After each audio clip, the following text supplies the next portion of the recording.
Bom, vamos começar pela visita da OEA, né, a Comissão Interamericana de Direitos Humanos.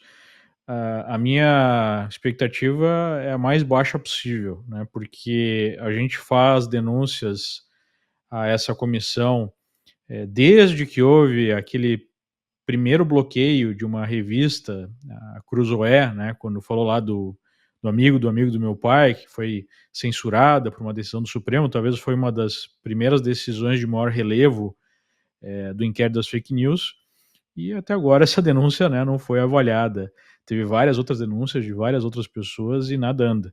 Eu vou ler para você um tweet desse Pedro Vaca de 16 de janeiro de 23, ou seja, né, alguns dias depois lá do fatídico 8 de janeiro.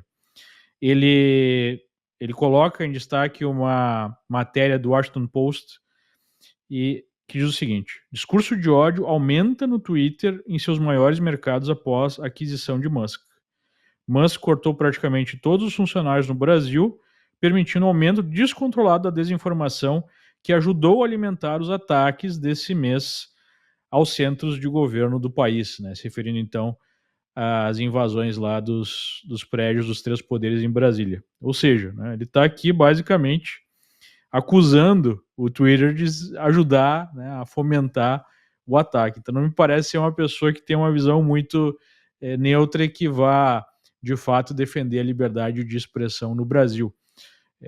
Nós temos que lembrar que essa visita é um convite do governo brasileiro, porque os parlamentares brasileiros foram lá na OEA fazer essa denúncia, iam lá numa segunda reunião para organizar essa visita, eles cancelaram a reunião para responder a um convite feito pelo próprio governo brasileiro. E agora saiu há pouco uma nota no Supremo que basicamente diz que o Barroso falou dos ataques, que pela imprensa ficou sabendo de um plano para até mesmo matar o ex-presidente, né, que a democracia estava em risco, por isso que o Supremo teve que ser muito duro. E tem aqui, né, um pequeno trecho que eu vou ler aqui, se referindo ao ministro Alexandre de Moraes, da página do Supremo. O ministro Alexandre de Moraes esclareceu ainda que, ao longo dos últimos anos, cerca de 120 perfis foram bloqueados, desfazendo a narrativa de um quadro generalizado de remoção de perfis. Só 120 pessoas, 120 brasileiros tiveram perfis bloqueados nas redes.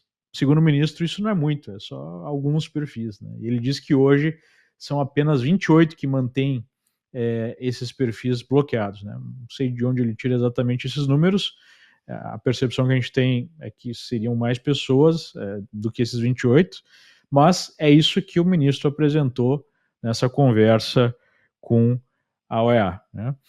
Em relação ao que saiu na Veja, chama a atenção o seguinte: por que integrantes do governo Lula estão se envolvendo num assunto que diria respeito ao próprio Supremo, né? E ainda falando do ponto de vista de uma vingança, é um termo muito estranho para ser utilizado, né?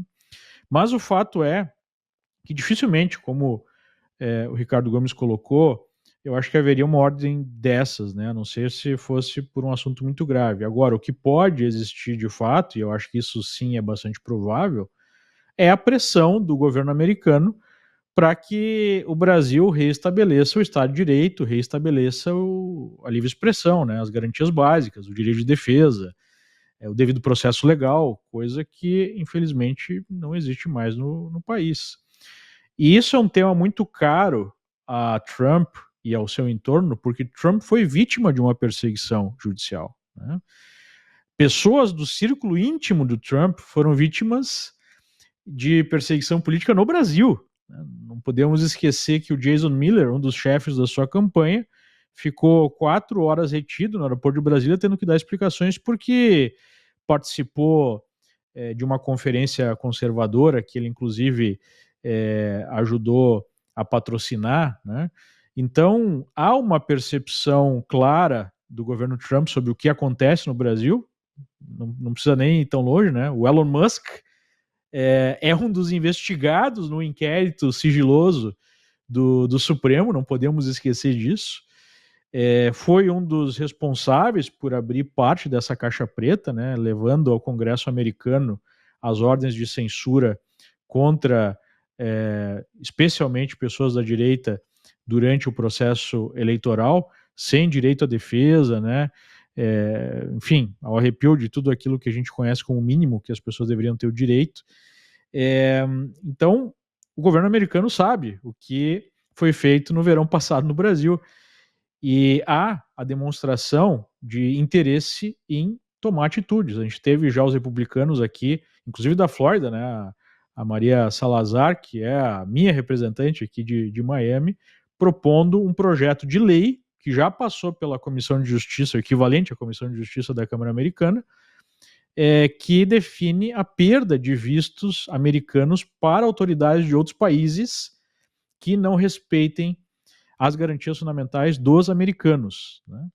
Ou de West Person, né? Por exemplo, uma pessoa que mora aqui mesmo não sendo americana entraria nessa regra. E ela deixou bem claro que o objetivo desse projeto era coibir os ataques contra a liberdade de expressão de americanos vindo de autoridades brasileiras, né? Então acho que fica claro de quem ela se referia aí.